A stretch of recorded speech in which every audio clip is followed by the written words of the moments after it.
Porque o pecado é um mito que nos pune, soberba, avareza, inveja, ira, luxúria, gula e preguiça. Você provavelmente reconhece esta coleção dos 7 pecados capitais da literatura e textos religiosos. Eles são os pecados mais votados, porque dizem que são a base dos vícios fundamentais, as origens e fontes de outras transgressões. Mas, o que é pecado afinal? Não é um julgamento por alguma fonte autorizada que passamos a aceitar?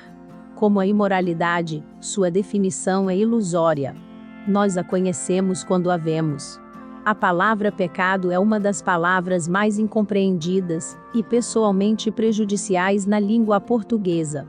Ela contém implicações sinistras. Simplesmente chamar algo de pecado é rotulá-lo como errado, mas errado de acordo com quem? Também mancha a pessoa que está praticando o chamado pecado. Não é apenas uma palavra que atribuímos a um ato, mas uma palavra que atribuímos à pessoa que realiza um ato, como em pecador. O pecado é visto não apenas como o que fazemos, mas como somos. E, esse é um grande gatilho para sua potencial destrutividade para a psique humana. Uma definição emocionalmente carregada de pecado é um ato de maldade, um crime e desonestidade.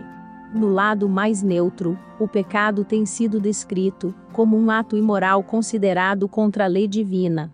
E voltando no início da história, o pecado era simplesmente definido como errar o alvo, como um arqueiro errar o alvo. Porque o pecado é falho? A suposição básica do pecado é que alguém fez algo errado intencionalmente para prejudicar outra pessoa. Fazer a afirmação "ela atirou naquele homem com uma arma" implica um ato deliberado. Aspare um minuto para considerar explicações alternativas. Talvez a arma tenha disparado acidentalmente sem intenção de ferir. Ou talvez o homem baleado fosse um agressor, um estuprador, e a mulher estivesse se defendendo. Ou talvez tenha sido um ato deliberado de alguém que não estava em seu juízo perfeito, como um doente mental, ou cuja mente estava confusa devido às drogas. Seja qual for o caso e qualquer que seja o cenário, quando você elimina o pecado, há uma suposição subjacente de uma parte culpada e, por extensão, sentimentos de culpa por parte do pecador. O pecado se personifica. O conceito abstrato de pecado é agora assimilado pelo indivíduo. Ele ou ela agora se vê como um pecador, o que nos leva à definição de culpa. Culpa pode ser expressa como um sentimento ruim causado por pensar que você fez algo ruim ou moralmente errado. Aqui estão alguns conceitos para você refletir. O pecado não existe, e a culpa nunca é verdadeira. A ação que tomamos é inocente. Cometemos ações apenas com a intenção de nos sentirmos bem ou seguros. O americano Robert Zoellick disse sucintamente: todos nós cometemos erros. A chave é reconhecê-los, aprender e seguir em frente. E a expressão astuta de uma antiga filosofia hindu, o Vedanta, não reconhece pecado, mas apenas erro. O maior erro, de acordo com Swami Vivekananda em sua interpretação do pecado no Vedanta, é meramente dizer que você é fraco, que você é um pecador, uma criatura miserável, e que você não tem poder, e não pode fazer isso e aquilo.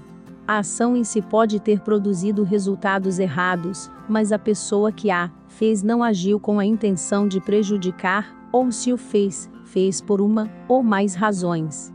Autopreservação, coerção, medo, pensamento nebuloso, falta de consciência superior, e assim por diante. A punição emana do pecado. Para tornar as coisas mais complicadas, nossas leis sobre certos atos errados nos responsabilizam por meio de punição, pelo que a sociedade considera um pecado. E o que a punição pelo pecado realiza? Apenas adiciona uma camada de desconforto. O sentimento de culpa. Ao nos sentirmos culpados, estamos sendo punidos repetidamente pelo mesmo crime. Em vez de aprender com nosso erro, só conseguimos nos punir desnecessariamente. É um ciclo vicioso. Nós, como indivíduos, somos atraídos, e até certo ponto aceitamos essa punição.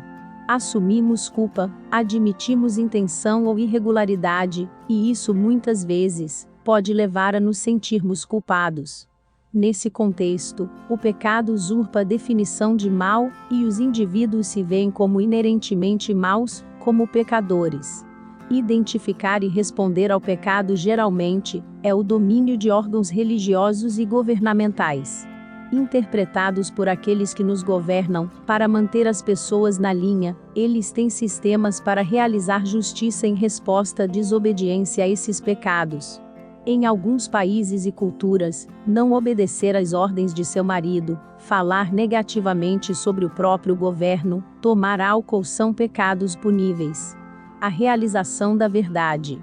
Estudar e compreender a dinâmica do pecado pode levar à verdade e à iluminação.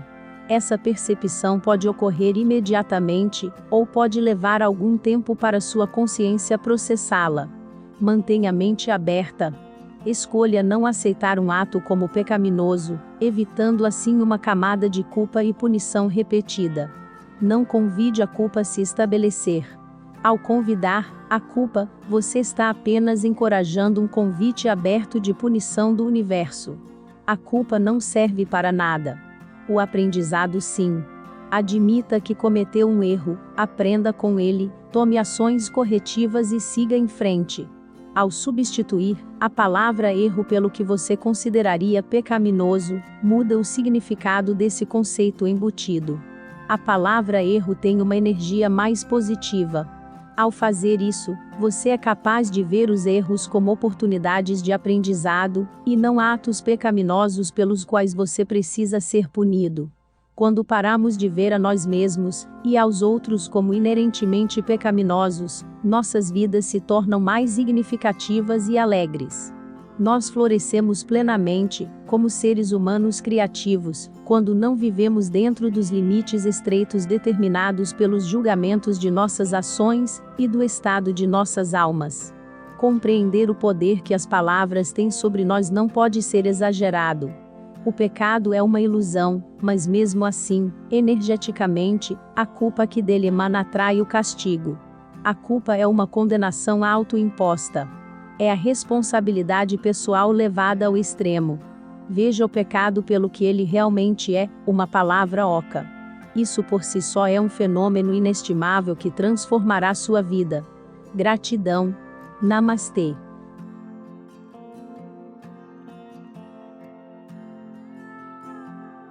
Já pode apoiar o canal através da função Valeu Demais. Uma forma das pessoas agradecerem o nosso trabalho e ajudarem para que possamos continuar a produzir novos conteúdos para o canal.